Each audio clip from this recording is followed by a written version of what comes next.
আমরা মাননীয় নরেন্দ্র মোদীজির এই সাফল্যে ভারতবাসী হিসেবে গর্বিত এবং আজকে পশ্চিমবাংলার সমস্ত মঠ মন্দিরে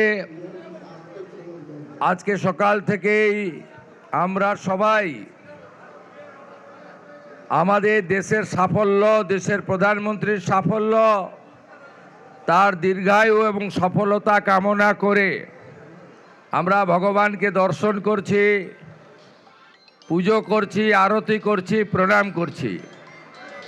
আমি সমস্ত ভারতবাসীকে, পশ্চিমবঙ্গবাসীকে এই গর্বের মুহূর্তে আন্তরিক ধন্যবাদ এবং কৃতজ্ঞতা জানাই। এবং আমরা এই নিউ টাউনের পবিত্র রাম মন্দিরে আমরা 4টি মন্দিরে পুজো যজ্ঞতে অংশগ্রহণ করে বিশ্বের সর্বশ্রেষ্ঠ জনপ্রিয় নেতা নরেন্দ্র মোদীজির নেতৃত্বে 2047-এ ভারত যাতে বিকশিত ভারত হয় এবং ভারত যাতে বিশ্বগুরুতে পরিণত হয়, এই প্রার্থনা ভগবানের কাছে করলাম।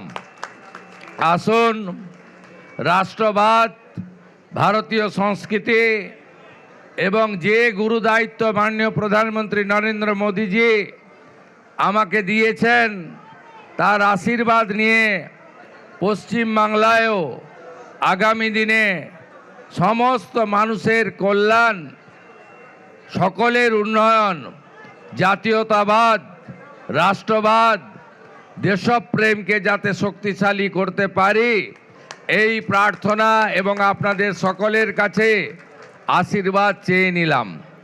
যেহেতু আজকে বিকেলে আমাদের সমস্ত এনডিএ মুখ্যমন্ত্রী, উপমুখ্যমন্ত্রীদের মিটিং আছে, তাই এখান থেকে আমি প্রস্থান করছি এয়ারপোর্টের উদ্দেশ্যে।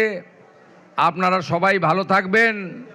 আমি বিশেষভাবে ধন্যবাদ জানাবো এই এলাকার বিধায়ক নির্বাচিত, তিনি নেতা নন, কর্মী, পীযূষ কানোডিয়াজিকে, যিনি এত সুন্দর ব্যবস্থা করেছেন।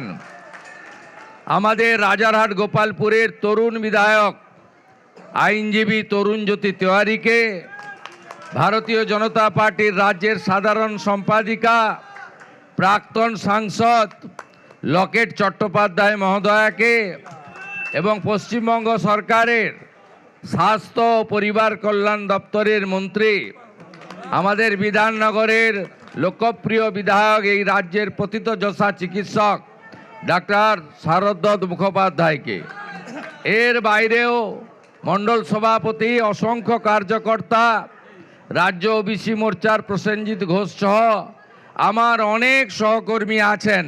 সময়ের অভাবে তাদের নাম বলতে পারলাম না। সবাইকে একযোগে সম্মানিত করে আমি এখান থেকে প্রস্থান করছি। ভারত মাতা কি, ভারত মাতা কি, নরেন্দ্র মোদী প্রণাম।